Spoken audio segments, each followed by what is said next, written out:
thinking about traveling the world, but not without your pet? You're not alone, and we're proof that it can be done. So here we go.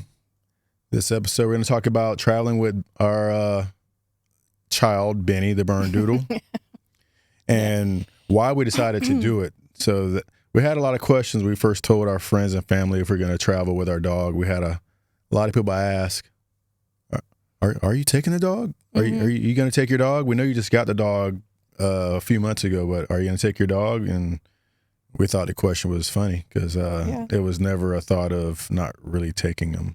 Yeah. So we had gotten Bennie a few months before we decided to sell everything and travel the world.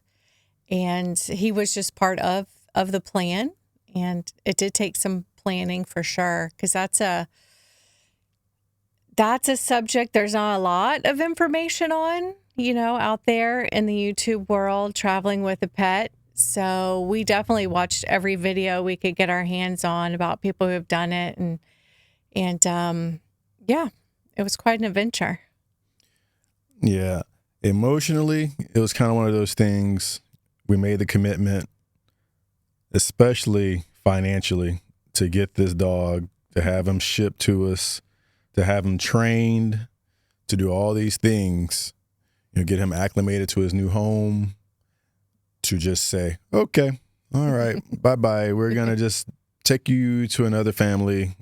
Couldn't really do it. Plus, it was always part of our plan for him to come with us. So I know that question has come up by several people because they know the difficulties of traveling in the country with a dog. Yeah, I think some people think it's kind of ridiculous, but that's why they ask, like, you're going to take your dog with you? Because I guess it does seem like it adds, maybe an added layer of stress and responsibilities. But yeah. No, it does. But you know the difference between dog lovers and someone that has a dog. Yeah. Because there's a difference. Yeah. There are dog lovers who consider dogs their family. Yeah. And there are people that have dogs. Yes, true. So there's a huge difference. And I think most people that are listening or watching can relate to that if they are pet lovers. Mm-hmm. There's a difference. Yeah. You can tell when you see someone with their pet, if they're a pet lover or if they just own pets. Yes. You can tell the difference, So if the message we have for anyone that's considering it, it can be done. We're doing it, and we're going to help you understand what it takes, and it's a few extra steps because it's like having a child, so to speak. Yeah. Maybe not as expensive as that child, but it's still like having a child. There's some extra steps you have to take. So we're here to let you know that it can happen. If you want this to happen, it's very, very possible, no matter what size your pet is. Yes, because Bennie is considered medium size. He's like 20 kilograms, what's that, almost 50 pounds. So he's considered medium size. So unless you're in Asia. Yeah, if you're in Asia, he's a big dog. He's a large dog in Asia. But by U.S. standards, he's a medium sized. Yeah. Yeah. So this is very possible. Just make it part of your plan because it takes a lot of steps. Humans can get out of the country quicker to start traveling. Yes. Yeah. Quicker than your animal. Yeah. Like, no doubt. We're going to help you out with that because we learned the hard and painful way. Yes. That was the most stress we had moving around was. Because it's considered moving livestock, basically. So you have to meet a lot of regulations and requirements for each country. Each country is different. So you really have to investigate what they require of your pet. And the funny thing is we thought the U.S. would be the most strict, and the U.S. is not the most strict.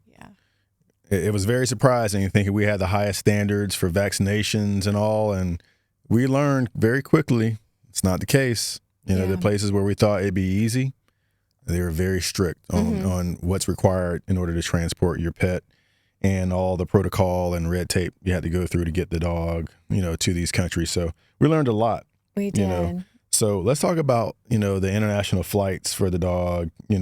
Some people will have a question about in-cabin, cargo, and there's even an option for pet travel services, which we ended up using.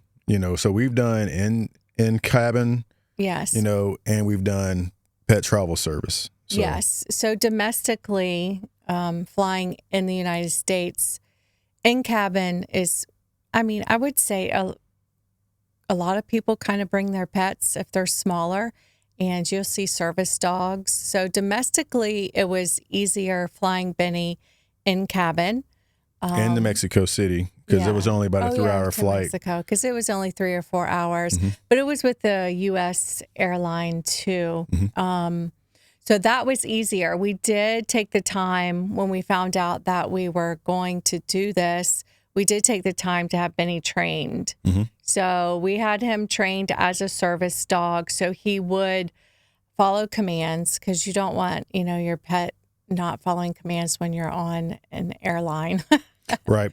And so once that training was done, we also had to research which airlines allowed in-cabin pets and how that policy worked. And it's not like just buying an airline ticket for us. You have to apply in advance. They have to approve you having your pet on. You have to provide paperwork and all kinds of certifications that your dog meets these requirements to fly in cabin. And so we were able to do that. And he was approved to fly with us from the U.S. to Mexico City in cabin and back. In Mexico City, right when it was time to fly back, remember they added a new procedure on the very day that we were flying back to Atlanta from Mexico City, where we had to fill out this form online in the airport in order for Benny to get on that flight to leave Mexico City to come back to the U.S. So there's just a lot of things you have to account for, and that dog travel checklist that we'll have on our website will definitely help you out, so you're not caught off guard when you're trying to travel from here to there, because it is a lot of extra steps. It's more than just having a passport and a visa in advance if it's required for the country. So, so for Benny's first flight, we flew from his very first flight was from Atlanta to Mexico City, about a 3-hour flight. Yeah. And what worked and what didn't work? How do you think it went? I think Benny, he did great. He did great in the airport walking. I think he was a little nervous too, but he did great. He did great on the airline. He laid down and he stayed laying down most of that flight.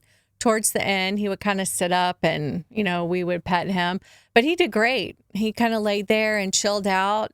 And as long as we were calm, he was calm. So even though I think it was an underlying layer of stress for us traveling internationally, first time with Benny, we were a little nervous about it, but we tried to keep ourselves calm, because he kind of will feed off of whatever we're feeling. So it was good. We made the flight, and he navigated airports very well and inspections very well.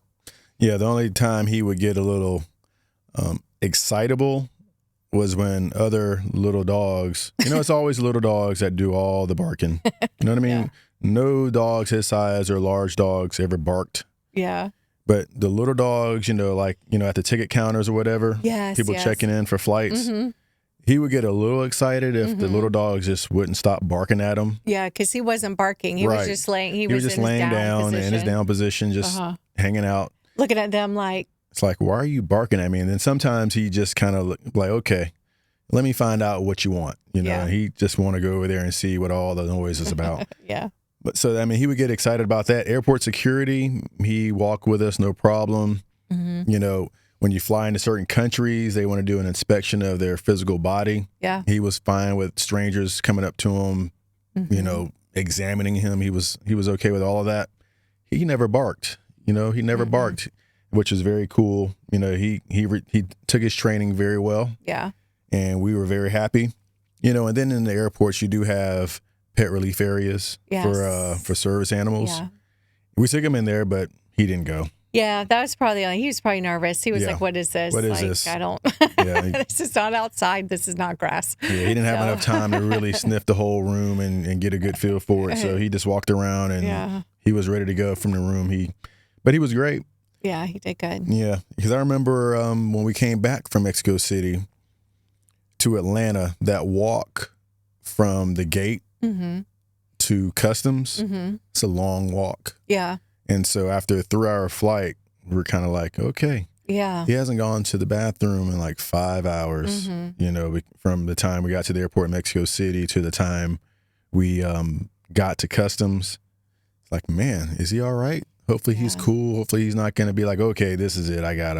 No, he was great. Waited till we got to the parking garage. He was good. Really surprised us, that he maintained, he was good. So we were very happy about him being able to perform well. But that was a 3-hour flight. International flights, very long, very lengthy. So probably approach it differently, because when we decided to come from the U.S. to Thailand, that was a very stressful process for us, because we were going off what we were reading online. Yeah. And we hired a pet travel company. And then we learned about what different countries require for vaccinations. But as far as pet travel internationally, if you don't want the pet to be in cargo, there are certain airlines that specialize in pet travel.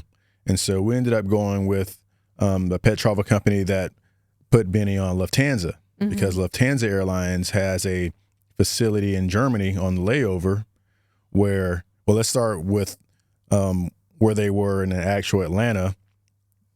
He was at a pet boarding place until it was time for his flight. Yeah. That place was great. We went by there before we left, saw him, talked with him, and Benny became their buddy.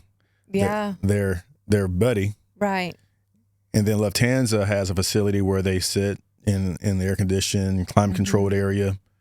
It's strictly a pet plane. It's strictly for animals and cargo, a climate-controlled flight the whole way to Germany. Do a layover in Germany where they stay overnight. They stay for a whole full day in a pet facility. Get walked, get played with. Yeah, they actually have a link where you can check on your pet. They'll send you a message, updates that your pet has arrived. We've walked your pet. I think they may have sent a picture. I can't remember. But yeah. I know we looked it all up too, the facilities in Germany, and Lufthansa. Germany, they were great. You still get communication as they're, on their way to you.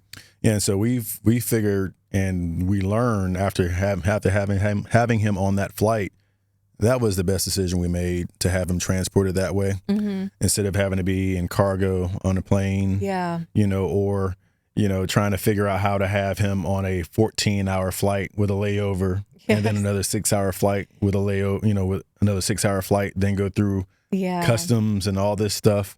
So using the pet travel company that used Lufthansa Airlines was great. We recommend Lufthansa. I think when it's time for us to relocate cross continents again, Lufthansa Airlines is probably going to be one of our top options.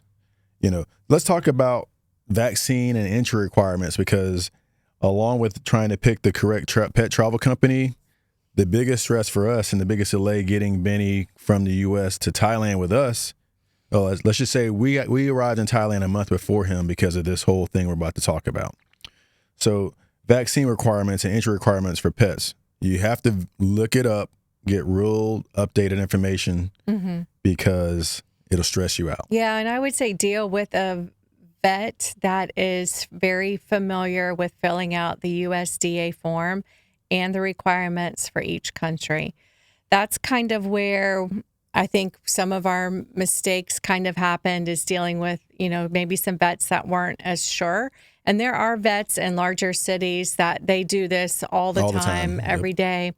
And that's what the pet travel company too was pretty helpful with, is that they had already set up these contracts with the pet boarding place in Atlanta that housed Benny. That month we had already come to Asia, and then he was still waiting for some vaccinations that he had not received that Thailand required. And so that took quite a while to get those results, and it's all timed.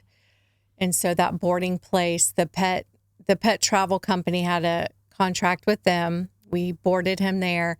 They took him for all of his visits with the vet. That it was very, it was seamless once they got on that track of getting him checked and his vaccinations. And But it's a whole timing thing. It can be a little overwhelming. So the pet travel company was helpful for that. Especially your first time out. We've watched videos where people have done it themselves. Yeah. And kudos to them.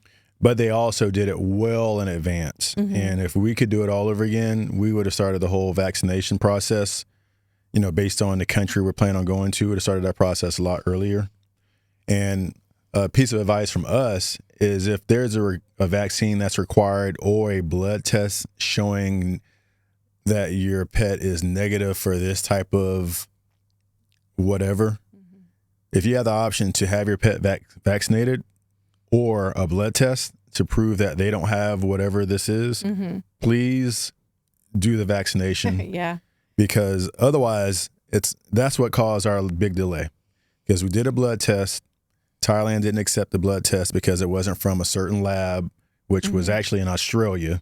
So now labs have to be shipped. Yeah. And so once we found out that they would have had to ship the labs all the way to Australia after we had already waited for a couple of weeks, we went ahead and had them vaccinated for this one vaccination that's required over in Thailand that's not required in the United States. Right. And then there is a 14 to 21 day waiting period after the vaccination because it's like a 2-dose type of. Yeah. That was very stressful. We were anxious. Our dog was sitting at the pet boarding place in Atlanta while we made accommodations in Thailand strictly for him. And the very first place we booked, he never made it to. Right. And it was booked based on us having a dog. And so that is a big tip from us. If a country you're planning on going to requires a certain vaccination or a blood test, we highly recommend you get the vaccination. Yes. Save yourself the heartache. Save yourself the trouble. Yeah. So that's how we messed up paperwork at first. But once he got in Thailand, everything was great. And the vets over here have been tremendous, which we can discuss down the road. But the vets over here have been so tremendous and, and affordable, a lot more affordable than what we're used to. So I guess one of the main things we need to talk about, and I just mentioned it, was dog accommodations. That's the difference in slow travel with a pet versus you by yourself. You see these advertisements, oh, you can stay here for $20 a night. You can stay here for $30 a night. Yeah, you can. Not with a pet. Yeah. The world is different. There's a pet fee, or like we said, Benny's a big dog in Asia. So a lot of places will allow you to have a pet up to a certain weight, 10, 15 kilos. Most of it's 10 kilos. Most of the places will allow you to have any kind of pet up to 10 kilos, which is about 22 pounds or so. Well, he's 20 kilos. So that was a huge problem for us in Thailand. In Mexico City, it was great. The Airbnbs, and the way we filtered it out, we figured out that Airbnbs that allow pets was going to be the easiest way for us to go in Mexico City. Now, each country might be a little different, depending on if you're doing a hotel stay or Airbnb. But Mexico City, the most dog-friendly city we've been to so far, they allowed us to have Benny, no problem. They welcomed it. It says on the Airbnb, and do the filters, folks. Don't try to get around the filters. Yeah, just filter by, pets allowed. Save yourself the trouble. And because Benny is certified as a service dog, and there's accommodation by Airbnb, like they have to allow service dogs. But some of the owners of the Airbnbs don't want dogs in their units. And they'll say because of allergies for the next tenants or whatever, and all of that, it's understandable.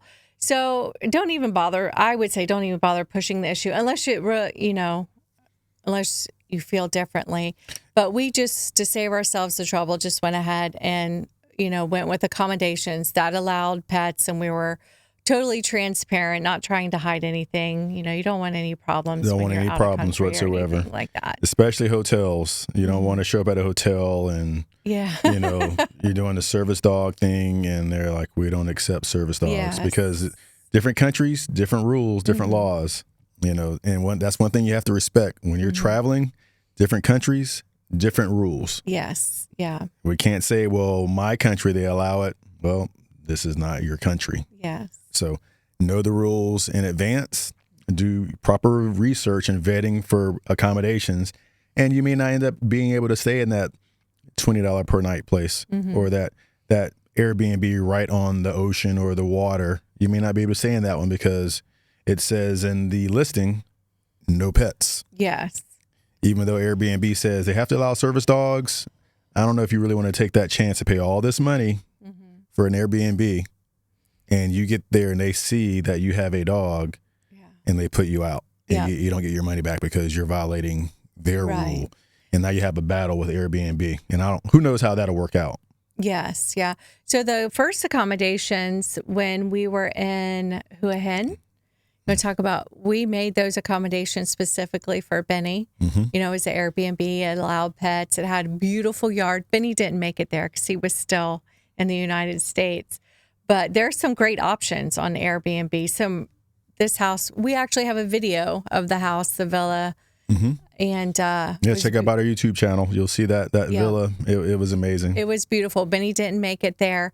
But when he finally did make it to us, and there was another pet transport company that transported him about 3 hours from Suvarnabhumi Airport to Hua Hin.